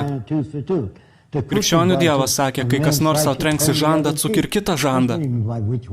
Visi tie dievai yra kvailiai, kuriuos sukūrė žmogus, jie labiau panašus į juos pačius. Supykis sukelia potvynus, ligas. Ir jei jūs sakytumėt, kodėl Maras išmarino pusę žemės populiacijos, bažnyčia atsakytų, mes privalom kentėti už savo tėvų nuodėmes.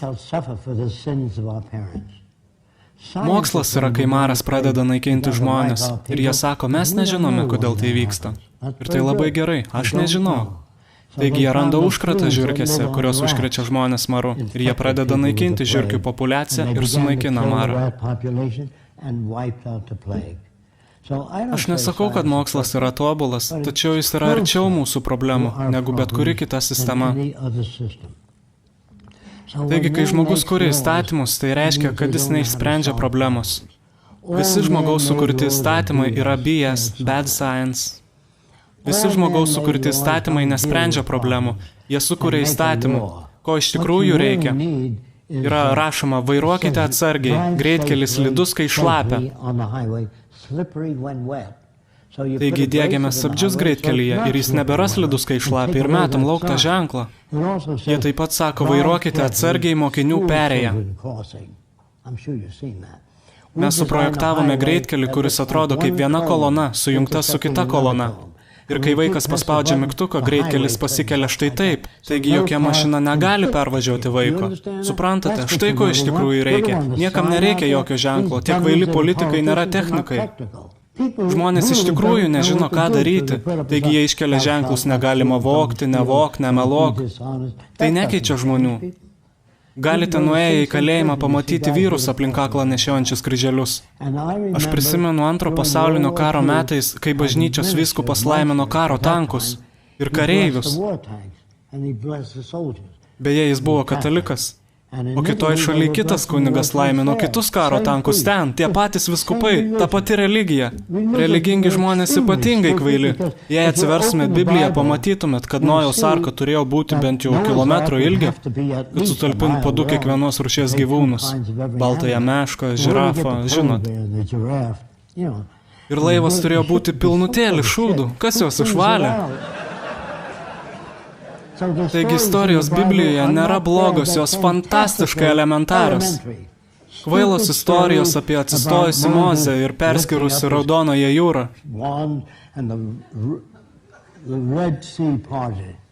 Dievas galėjo perkelti žmonės į kitą kranto pusę, neperskirdamas jūros, o vien sprakteldamas pirštais. Ir jie sako, Dievas taip mylėjo pasaulį, kad atidavė savo vienatinį sūnų, kad kiti turėtų amžiną gyvenimą. Bet jei jūs paanalizuosite tai, liudininkai remintis Bibliją sako, kad po to, kai Jėzus buvo nužudytas, jis prisikėlė ir iškeliavo atgal į rojų, bet kur po velnių aukojimas. Suprantat, paskaitykite Bibliją, tai tokia krūva nesąmonė. Parašyta labai neišprususio žmogaus. Mokslas netikrina visų dalykų. Jie sako, mes norime sužinoti, kaip viskas prasidėjo. Iš kur atsirado žodis pradžia? Iš Biblijos. Sako, buvo didysis sprogimas. O kas buvo diena prieš didįjį sprogimą? Iš kur Dievas atsirado? Kas jį padarė? Kas jam suteikė darbą? Niekas neklausė šitų klausimų. Kodėl jie tiki į Dievą? Todėl, nes jiems niekas pakankamai nepasakojo, kaip veikia gamta. Jūs galite paimti plieninį kamuolį ir įkaitinti jį kelis milijonus laipsnių. Ir jis išgaruos. Bet jis nesustoja egzistavęs, jis toliau egzistuoja kaip spinduliuojanti energija arba išgarinta. Taigi mokslo knygos sako, materija negali būti sukurta ar sunaikinta, o tai reiškia, kad ji niekada neprasidėjo.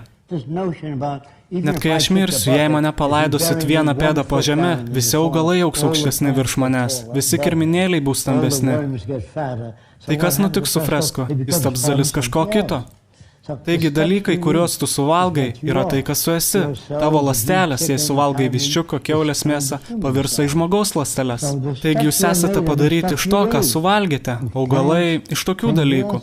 Jie visada buvo čia. Ir kai mirsit, dujos išeis į paviršių, audiniai bus suvalgyti kirminėlių. Man tai nepatinka. Aišku, norėčiau išskristi kraštą, kur viskas bus gerai. Ir turėčiau baltus sparniukus. Visų angelų nupieštų bažnyčios sparnai yra per maži. Jie turėtų būti mažiausiai kūno ilgio. Bet jei angelai galėtų skraidyti be sparnų, štai kur nėra jokios prasmės gyvenime. Tai yra labai sunku priimti. Žmonių ego. Jie mano, kad fresko yra čia tam, kad padėtų padaryti pasaulį geresnį. Na tai komplimentas man, bet aš į tokias nesąmonės nekreipiu dėmesio. Aš žinau, kad gamta neturi jokios prasmės.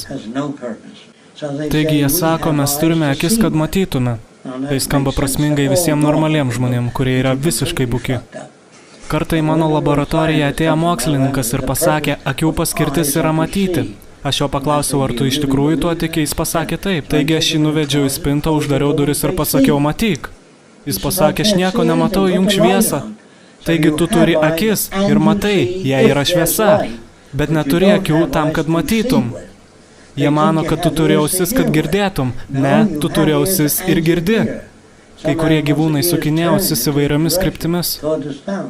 Du ūkininkai vaikščiojo keliu ir vienas pasakė kitam, girdėjai, broliai Raitai bando sukurti skraidantį aparatą, kitas vaikinas nusiekė, nusispjovė ir pasakė, jeigu dievulis būtų norėjęs, kad žmogus skraidytų, jis būtų gimęs su sparnais.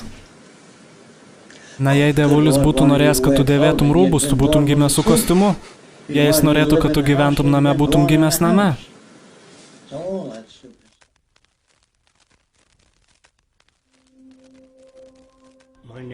Aš esu Žakas Fresko, Veneros projekto įkūrėjas iš Floridos.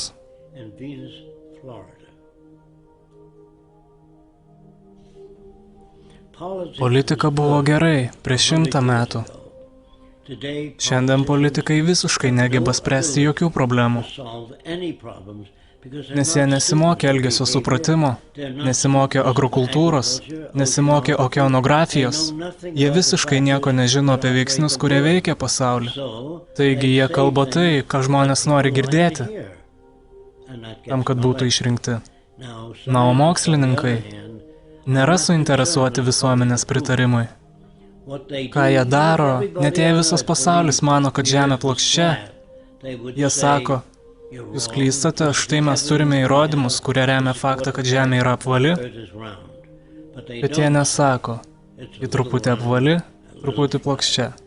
Taip daro politikai.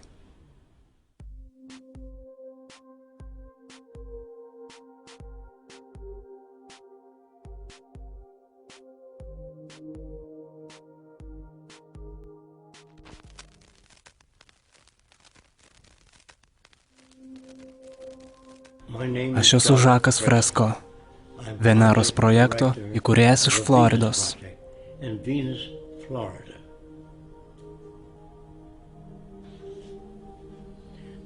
Pinigai buvo sukurti patogumo dėliai prieš daug metų. Anksčiau turėdavai gabenti sunkumą iš obuolių, kad jos galėtum išsikeisti pomidorus. Tokia buvo senų laikų prekyba. Bet kai buvo išrasti pinigai, tautai reikėdavo su savim nešiotis tik smulkius geležiukus. Ir tai buvo lengviau gauti obuolių, pomidorų ar kiaušinių, duodant žmogui monetą, vietoj to, kad su savimi atsigabenti 50 kiaušinių ar vištų. Pinigų vertė būdavo nustatoma susitarimu tarp žmonių, tam, kad nereikėtų su savimi tampyti sunkių dalykų. Vėliau tai tapo labiausiai korumpuota priemonė pasaulyje. Jis sugadino žmonės. Jie pradėjo pardavinėti vienas kitą. Jei jis norėdavo, kad kongresmenas darytų taip, kaip jam būtų naudinga, įkišdavo jam tam tikrą kiekį pinigų, kad tai padėtų jam būti išrinktam. Ir taip nusiperkama nauda. Tas pats vyksta su farmacinėmis kompanijomis, autokompanijomis, bankais. Visos sistemos visame pasaulyje, naudojančios pinigus, yra iš esmės korumpuotos.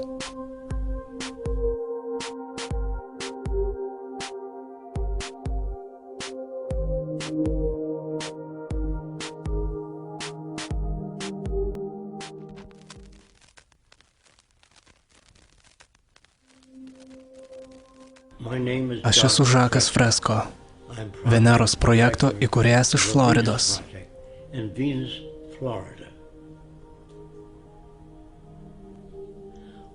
Karas yra žodis, kuris buvo sugalvotas, kai viena teritorinė grupė žmonių atėmė žemės iš kitų. Jie naudojo jėgą ir žiaurumą, ir karas buvo būdas tai daryti. Tu šaudai kitus žmonės, vagi jų išteklius savanaudiškiams tikslams. Ir tautos kariauja nuo tada, kai žmogus išrado ginklus. Ir tol, kol tu išradinėsi ginklus, tol turėsi karą. Karas yra priemonė apsaugoti tai, ką tu pavogei iš kitų. Nėra tautų, kurios susikūrė iškart būdamos didelės. Jos susikūrė būdamos mažesnės ir plėtėsi atimdamo žemės iš kitų žmonių. Jie pasimdavo neprašyti, jų niekas nekviesdavo į tą žemės. Jie jas tiesiog atimdavo, žudydami, naudodami jėgą ir žiaurumą. Karas yra pats netinkamiausias būdas spręsti nesutarimus. Dėl to aš ir esu prieš Pentagoną ir kariuomenę. Nes jie ir turėtų būti tie, kurie rūpinasi tuo, kaip spręsti nesutarimus ir suvienyti tautas bendriems tikslams. Tai yra rūpintis aplinką, vieni kitais ir atstatyti sugadintą aplinką. Štai ką aš norėčiau matyti karinėje santvarkoje. Norėčiau matyti, kaip vietoj to, kad milijonai kareivių treniruojami būti žudymo mašinomis, būtų mokomi tapti problemų sprendėjais. Nusiųsti jos atgal į mokyklą, mokyti jos socialinio mokslo, socialinių dalykų, psichologijos, sociologijos, taip jie papildytų kultūrą, nebūtų naikintojais.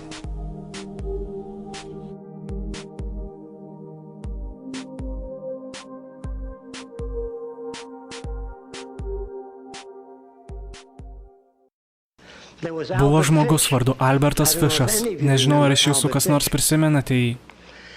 Albertas Fišas buvo gerai atrodantis ponas. Jis suvalgė 45 vaikus. Paklaustumėt, kaip kas nors gali daryti šitokius dalykus? Aš pabandysiu truputėlį papasakoti apie Alberto Fišo aplinką, kurioje jis gyveno. Kai jis dar buvo mažas, kažkur 10 metų, jis čiupinėjo savo privačias kūno vietas.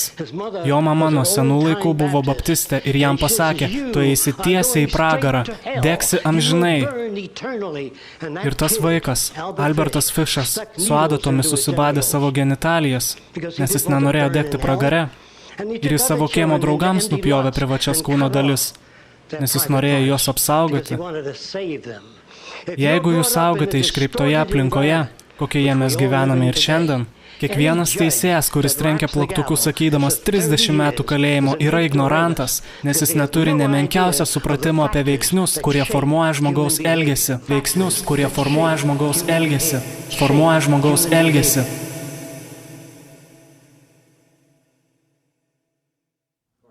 Prieš daug metų primityvios visuomenės naudojo karius ir policiją, kad valdytų žmonės. Vienas išradėjas atėjo pas žemvaldį ir pasakė, aš žinau pigesnį būdą daryti tai. Tam nereikėtų tiek daug karių. Ir žemvaldys paklausė, koks tai metodas? Jis atsakė, na, aš galiu suprojektuoti liepsnas einančias iš mano burnos. Turiu keletą dalykų, kuriuos galiu padaryti ir žmonės į mane žiūrės su nuostaba. Ir tada jie klausytų to, ką aš sakau. Jis pasakė, aš atėjau iš aukštybių. Atėję iš aukštybių gali per storiausias sienas matyti, ką tu darai. Ir jei tu paimsi ką nors, kas tau nepriklauso, jis galės tai pamatyti ir po to, kai tu mirsi, degsi amžinai. Tai buvo metodas valdyti žmonės. Nors karalius galėjo nužudyti bet kurį, kas jam nepatinka, nukirsti galvą tam kalės vaikui atsikratyti kokios kultūros. Jie visą tai darė, bet nežudyk buvo toje bendruomenėje. Ir žmona, būdama paklusni, leido tam vykti lengviau, nes kitaip moteris protestuotų dėl savo situacijos. Jie turėdavo prisiekti senam žmogui dėl to, ko jis norėdavo. Taigi senas žmogus nurodinėdavo jam. Jei vyras dirbdavo, kažkam jis nevogdavo to, kas jam nepriklauso. Vagystė buvo nusikaltimas. Taigi žmogus, kuris atlikinėdavo magiją, kontroliavo daugybę žmonių. Jis buvo kunigas senais laikais, žynys. Kunigas būdavo nuolatos trukdama žmonių, kurie ateidavo ir sakydavo, mano sūnus neklauso manęs, mano dukra nepaklusni. Jis buvo taip trukdomas žmonių, kad pastatė akmeninę statulą ir žmonėm pasakė, kada turėsite kokių nors problemų, įmeskit $1 štai čia ir pasakokit savo problemas statulai. Kai kurie darė tai, bet jiem nepatiko išvados, taigi jie sunaikino tą statulą. Taigi jis vėliau padarė dvi, vieną su šypsena ir vieną su ragais, ir pasakė, blogajam išsikeikit, išsispjaudykit, o gerajam dėkokit už esamą padėtį. Tai buvo formos, negyvos formos, pagamintos iš molio ir akmens, ir žmonės kalbėdavo joms visą dieną ir visiškai nebetrukdydavo kunigu.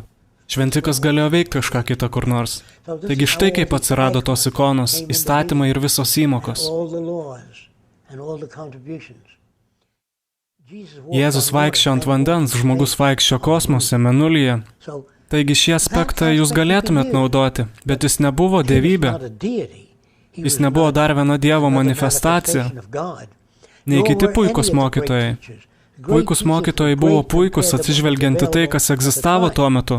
Arčiausias dalykas, ką jūs galite vadinti tiesumu, yra mokslas. Arčiausias dalykas. Nes ši sistema tikrina dalykus ištisai. Tu ateini su idėja, jie išbando ją. Labiau negu kuri kita sistema. Taip, technologijos daro klaidų, pastatai nugriūna, tiltai lūžta, bet palyginus su kuria nors kita sistema, ji nepalyginamai pranašesnė. Ir vienintelė žinoma sistema, nugabenanti žmonės, kur jiem reikia. Elektros energija duoda energijos šaldytuvam, kuriuose laikoma maisto atsargas. Mokslas ir technologijos išlaisvino daugiau žmonių nuo sunkaus darbo ir vergijos negu bet kuris filosofas ar geradarys. Deja, kai žmonės pamato motiną Teresę keliaujančią ir padedančią žmonėm, jie negali įsivaizduoti keletos dirbančių agronomų, didinančių žemės ūkio derlių kelis kartus, kuris galėtų pamaitinti žmonės, kurie niekada nebuvo maitinami ir būtų mirę iš bado. Jie nesugeba to suprasti. Jie mato, jei parodo į normaliam žmogui filmus su tūkstančiais vaikų su sukritusiais pilvais, kenčiančius. Jiem atsiranda gniužulas gerklėj. Bet jei tu nori užsidirbti pinigų, filmuojamas vienas lošas vaikas su ramentais, judantis arčiau filmavimo kameros. Ir kai jis priartėja prie kameros, jie nufilmuoja tekančią ašarą žemyn. Gali užsidirbti daugiau pinigų rodant tai 8 milijonams žmonių. Jie yra bukagalviai. Jie yra sąlygoti pritarti naivumui. Tai ne žmonių rasės, aš smerkiu vertybių sistemą, indoktrinacijas, kurios yra pateiktos aukštojo išsilavinimo institucijų.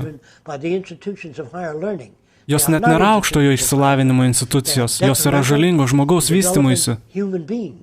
Ką jūs vadintumėt sąžiningumu ir sąmoningumu aplinkai ir joje esantiem žmonėm?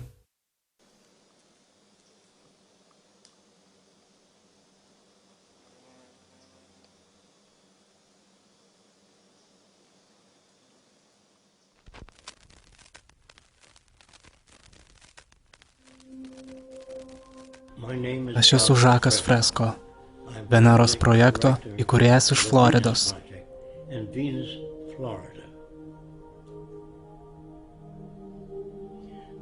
Veneros projektas remiasi tuo, jei nenori karo, jei nenori skurdo, bado, nedarbo, teritorinių ginčų ir kitų problemų esančių visuomenėje. Turime priimti žemę kaip bendrą palikimą, skirtą visiems pasaulio žmonėms. Jei tau nepavyks šito padaryti, turėsi problemas susumuotas įvykiuose, kurių nebepakeisi. Jeigu mes nepasikeisime, turėsime tas pačias problemas vėl ir vėl iš naujo. Veneros projektas yra bandymas suprojektuoti pasaulį, kuriame skurdas, karas, kalėjimai, policija neegzistuoja, nes mes sprendžiame pačias problemas.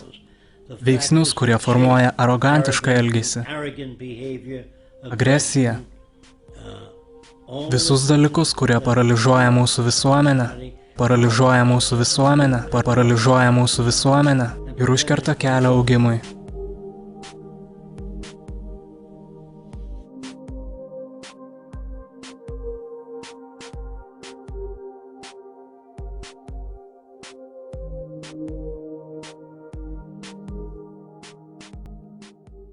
Žmonės turi pavadinimus dalykam. Jei jie pamato vaiką, kuris dar būdamas labai mažas piešia gražius paveikslus, jie sako, šis vaikas apdovanotas, o tai reiškia, aš neturiu nemenkiausio supratimo, kaip 6-metis gali nupiešti žmogaus profilį taip tiksliai. Štai ką jie iš tikrųjų sako, jis apdovanotas, aš neturiu nemenkiausio supratimo, kaip taip gali būti. Kai žuvis migruoja tūkstančius mylių į nerštavietės, be žuvies, kuri vadovautų, atvertusi pasaulio žemėlapį ir rodytų, kur nerštavietė, tada žmonės tam išranda žodį – instinktas. O tai reiškia, aš neturiu nemenkiausio supratimo, kaip to žuvis tai padaro. Instinktas yra negyvas žodis, garsas, nieko mums nesakantis. Bet žodžiai, kurie sakytų, aš pabandysiu išsiaiškinti, kaip žuvis gali tai padaryti. Taigi jie tyrinėja magnetinius srovės rautus, kurios žuvis seka. Kai tu pradedi suprasti, kad paukščiai gali sekti žemės magnetinės sroves, jei pririštumėt mažą magnetą paukščiui prie galvos, jis nebemigruotų, jis susipainiotų. Taigi prieš daug metų atsirado pavadinimas mechanistinis požiūris. Ir žmonės nekentė šio pavadinimo. Mechanistiškas, aš ne mašina, aš iš odos ir kraujo, aš mąstantis, jaučiantis. Jiem tai patinka ir jie atsitraukia nuo mechanistinio požiūrio, o tai žaloja visuomenę be pabaigos. Žiūrėk, tu negalėtum pasukti savo akies į dešinę, nebent raumuo ir nervų ląstelės maitina tą raumenį. Negalėtum apsukti rankos, nebent raumenis sukasi į tą pusę. Tai ir yra mechanistinis požiūris. Mechanistiškų požiūrių teigiame, kad niekas nėra savaime veikiantis. Tai pats sunkiausias dalykas žmonėms suvokti. Pabandysiu tai supaprastinti. Burlaivis negali plaukti, jis išjudinamas vėjo. Augalas negali augti. Tai yra nesąmonė, kuri dar egzistuoja šiais laikais. Augalas reikalauja šilumos, temperatūros, drėgmės, gravitacijos, nors su nematai to sujungimo, viskas yra sujungta. Gyvos būtybės neįgyja žinių ar informacijos kažkokiais tai nežemiškais būdais. Įgyja trenkdamėsi galvą į sieną. Paslysdami ant ledo, tik tada jie suprojektuoja neslystančias sistemas. Pirmiausia, reikia paslysti ant ledo. Ne viena vyriausybė, mano žinomis, kada nors rengiasi ateičiai. Štai kryptis, kurią mes eisime, pasiruoškime socialiniams pokyčiams. Ne, jie nori palikti dalykus tokius, kokie jie yra. Paklauskite kieno nors, ką demokratija reiškia. Jie mano, kad tai reiškia bendrininkavimą tarp valstybiniuose reikaluose. Taigi aš paklausiau jų, ar jūs iš tikrųjų tikite demokratiją. Jie visada atsakydavo taip. Tada paklausiau, ar balsavai už kosmoso programą? Ne. Ar balsavai už karą Vietname? Ne. Ar tu balsavai už dabar vykstantį karą? Ne. Tai kur po galais tas savo bendrininkavimas? Tai tik iliuzija primesta žmonėms. Jie netgi parenka žmogų, už kurį tu balsuoji. Tam, kad užsitikrintų, kad dalykai pasiliks tokie, kokie yra, nusistovėję. Taigi jie jums paduodami, kad už juos balsuotumėt. Jei mes gyventume demokratijoje, ten būtų 5000 politinių partijų, su skirtingais požiūriais. Tikroje demokratijoje mes tai turėtume. Visų požiūriai būtų išreikšti per televiziją ir radiją. Tu renkiesi ir ją išjungti.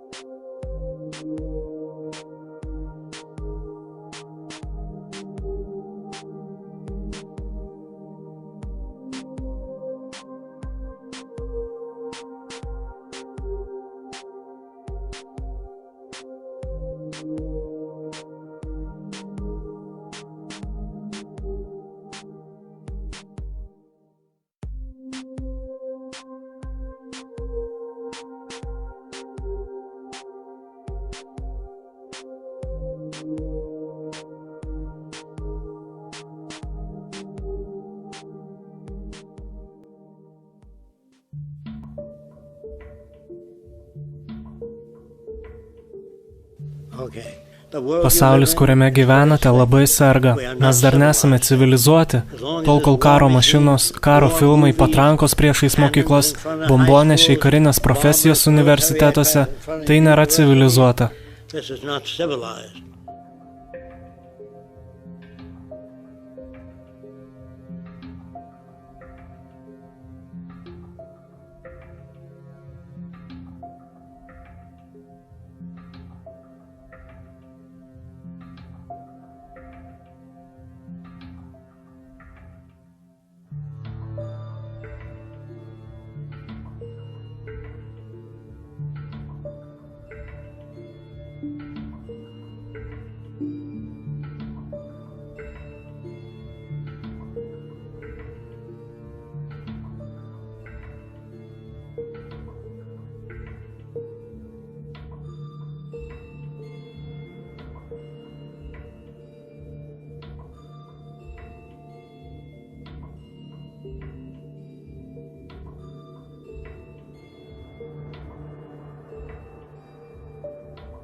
Visi žavisi Džordžu Vašingtonu. Ko jie nežino apie Džordžą Vašingtoną, kad jis turėjo 300 vergų?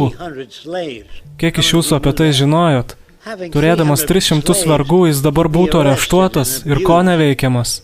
Ir karalius Salomonas turėjo 1000 žmonų, šiandien jis būtų sulaikytas už tai.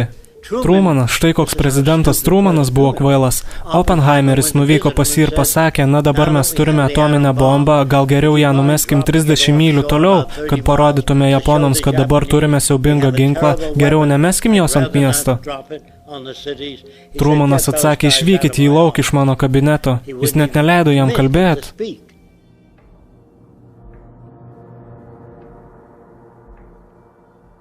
Dauguma žmonių, kuriais jūs šiandien žavitės, yra neišmanėliai.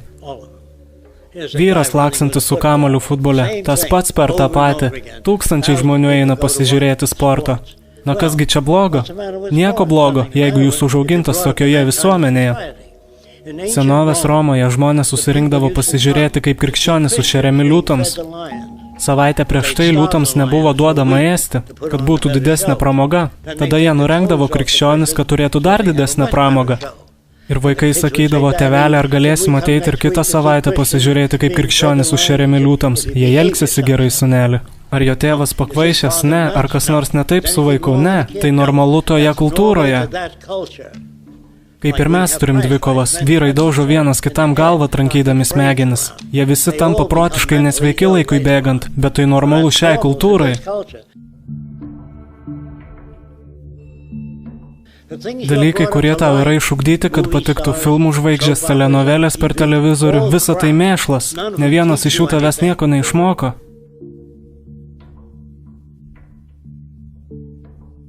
Jūs turite statulas visų žmonių, kurie išrado įvairius dalykus, padarė gyvenimą geresnį jums, darote statulą žmonių, kurie padarė kažką naudingo, ne karo didvyrius. Aš dirbau Ernstui Etetui, jis buvo laikomas geriausiu iš geriausių pirmajame ir antrajame pasaulinėme kare. Taigi aš paklausiu jo, kaip tu nukovei 70 lėktuvų? Aš niekaip negalėjau suprasti, kaip jis tai padarė. Jis pasakė stipriu vokišku akcentu, tai buvo labai lengva. Taip, bet kaip tu tai padarėjai? Aš nuskridau už jų būstinės ir laukiau nevykėlio. Tada jį nudėdavau. Nėra kito būdo numušti 70 lėktuvų. Jei kovotumėt vienodai, galbūt nušautum 2 ar 3 ar 7, bet ne 70. Taigi tie žmonės buvo kalės vaikai, o mes jos laikom karo didvyriais.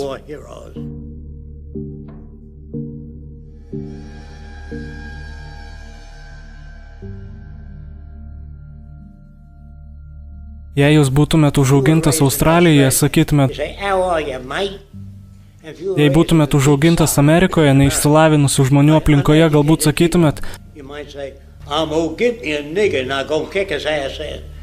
ar tai tu kalbi, ar tai aplinka paveikė tave? Jūs kalbate apie individualumą, lyg būtų toks dalykas, jo nėra. Jei būtumėt individualus, negalėtumėt susikalbėti su nieko. Jie nesuprastų, apie ką tu kalbi. Jūs labai panašus į kitus žmonės, jūsų klausimai nėra nauji. Aš daugybę metų negirdėjau naujo klausimo, nes mes visi labai panašus.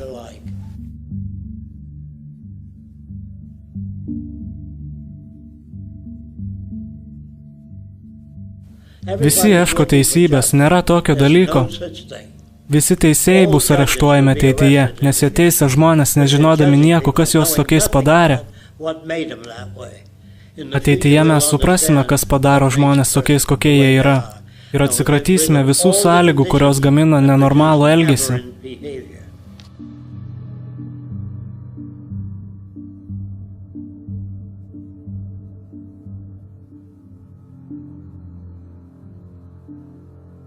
Taigi, jei jūs suprantate, apie ką aš kalbu, ir iš čia išėję nieko nedarysite, nieko ir nebus. Jei kalbėsit su kitais žmonėmis apie Vynus projektą, yra šansų, kad turėsime sklandesnį perėjimą. Tai nėra tobula, tačiau tai yra žymiai geriau negu tai, kas egzistuoja šiandien, nes viskas visada gali gerėti.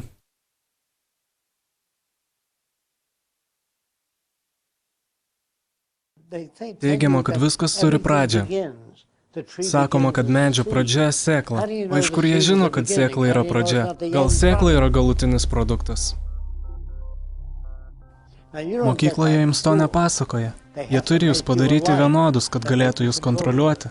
Kai prasideda karas, jie padaro jūs patriotais. Tokio dalyko kaip tu nėra visai, o žmonės vis kiša savo individualumą. Visą tai nesąmonė. Kol būni jaunas, tavi galva pumpuoja mėšlą, pasakas apie pelenes, krikščionybę.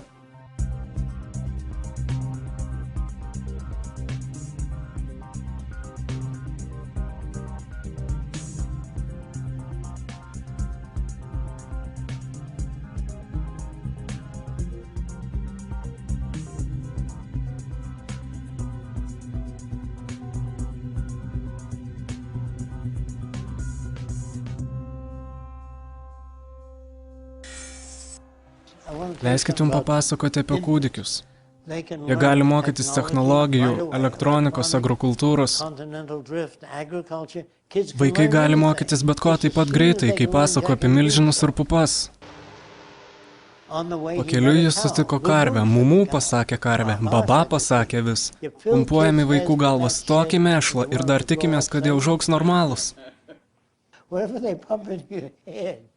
Kai tu būni kūdikis, jie tavęs klausia, kas tave myli labiausiai pasaulyje ir tu atsakai, nežinau, tavo mamytė ir tėvelis. Kuri šalis nuostabiausia pasaulyje? Nežinau, mūsų šalis.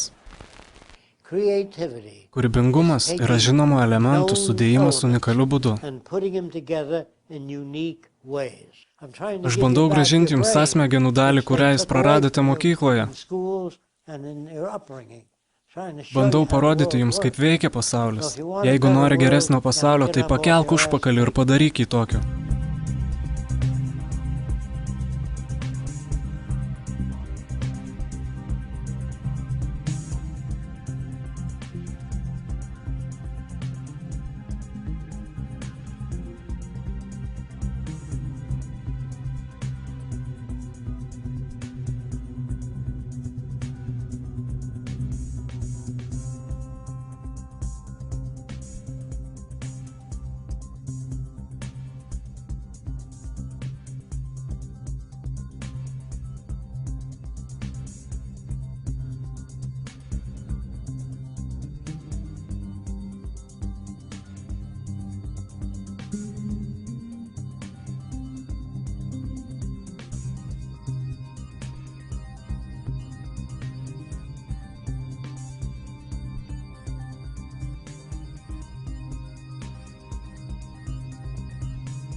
Ateitis labai skirsis nuo šiandienos. Projektas Venera nėra tik nauji miestai ar nauja architektūra, tai naujas mąstymo būdas. Noriu, kad suprastumėt, jog žmogus atspindi savo kultūrą. Ne vieno kino kūdikis negimė jau mokėdamas kalbėti kiniškai. To jis išmoko tik veikiamas tos kalbos. Paveldėti ar perduoti tokius reiškinius kaip fanatizmas, prietarai, gobšumas neįmanoma. Visa tai yra išmokstama kultūroje ar subkultūroje. Skirtumas tarp serijinio žudiko ir šventojo yra tik aplinka. Ir tą labai sunku priimti, nes tai kelia daug klausimų. Nėra tokio dalyko kaip natūralūs instinktai. Visos tos nesąmonės yra išmokstamos. Tuo sunku patikėti, nes aš tikiu, jog sprendimus priimu pats ir nesijaučiu nieko įtakojamas. Taip atsitinka dėl to, kad įtakojami mes esame nuo pirmų gimimo dienų. Prieš daugelį metų aš savęs paklausiau, kaip mes galime pakeisti pasaulį, kuriame tiek daug skirtingų vertybių, skirtingų žmonių, mąstančių skirtingai. Atsakiau savo, nežinau. Tai pirmas dalykas, kurį reikia išmokti pasakyti. Aš nežinau. Mes nemokame priartėti prie skirtingų žmonių. Kaipgi mes pastatysime protingesnį pasaulį? Aš suvokiau, kad žaidimo taisyklės, pagal kurias veikia ši visuomenė, yra neišmintingos. Yra produktai, yra žmonės, kuriems reikia tų produktų, bet jie neturi pinigų. Senoviško žaidimo taisyklės yra neveiksnios. Dėl to aš pradėjau dirbti ties visuomenės perprojektavimu. Mąstymas ir logika nėra efektyvūs būdai priartėti prie žmonių. Tai padaryti reikia metodais, kuriuos jie supranta. Jeigu nepavyksta, reikia bandyti prieiti iš kitos pusės. Jie supranta, jeigu kažką jiems pademonstruoji. Aš pradėjau klausinėti, iš kur tu žinai, kas yra teisinga. Gal tai tik tavo primesta tiesa? Reikia žiūrėti į bendrą vaizdą. Jie teigia, kad Dievas davė mums nagus tam, kad įkandus vabzdžiui galėtume pasikasyti. Tai kodėl Dievas sukūrė kandančius vabzdžius? Suprantate, viskas tampa painu. Jie sako, mes tikime į gamtą. Gamta harmoninga. Kiekviena didelė žuvis ėda už save mažesnes. Kiekvienas organas savo kūne pastoviai kovoja su įsiverdžiančiomis bakterijomis. Ar tai jūs laikote harmoniją? Kosmose yra planetos, kurios sprogsta. Meteoritai, kurie trenkiasi vienas į kitą, taip pat sprogsta. Kokia viso to prasmė ir tikslas? Koks potvinių tikslas? Skandinti žmonės? Jeigu viskame norime ieškoti prasmės, reikia žiūrėti bendrą vaizdą. Žmogus primetinėja savo vertybės gamtai.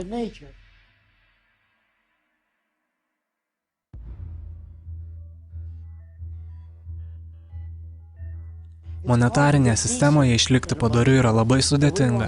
Mes norime nutraukti visus nuobodžius monotoniškus darbus, juos automatizuoti ir taip išlaisvinti žmonės. Ateities valdžioje nebus žmonių, nes kiekvieną kartą patekę į valdžią žmonės susimauna. Jie visi tampa korumpuoti, jiems nuolat mokami kyšiai, jie vėl ir vėl sukelia karus, krizes, depresijas. Jie nėra išsprendę nė vienos problemos. Mašina priešingai neturi jokių ambicijų. Ji nenori nieko užgrobti, negali reaguoti emocionaliai. Tik ji gali susitvarkyti su globalia sistema. Žmogus negali. Per 10 metų Žemę galima paversti antrų rojaus sodų, jeigu tik atsikratytume rankų darbo.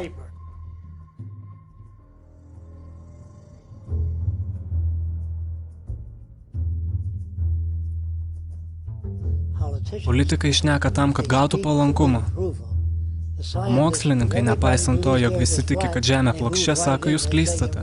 Žemė yra apvali ir štai įrodymai. Jie nešneka tik tam, kad gautų palankumą. Kai išmoksime aukoti savo ego vardan bendrų idėjų, tik tada prasidės tikrasis progresas. Jie nenori, jog tu būtum protingesnis už juos. Egoizmo vedini, jie bando išlaikyti savo lyderių pozicijas. Pasakymas, aš tik eilinis amerikietis, kuris myli šią šalį. Jeigu tau tai nepatinka, maukis čia. Lengvai suprantamas. Būtent dėl to daugelis žmonių į viską žiūri pernelyg supaprastintai, nes taip lengviau suvokti. Elkis teisingai ir viskas. O kaip žinoti, kas yra teisinga?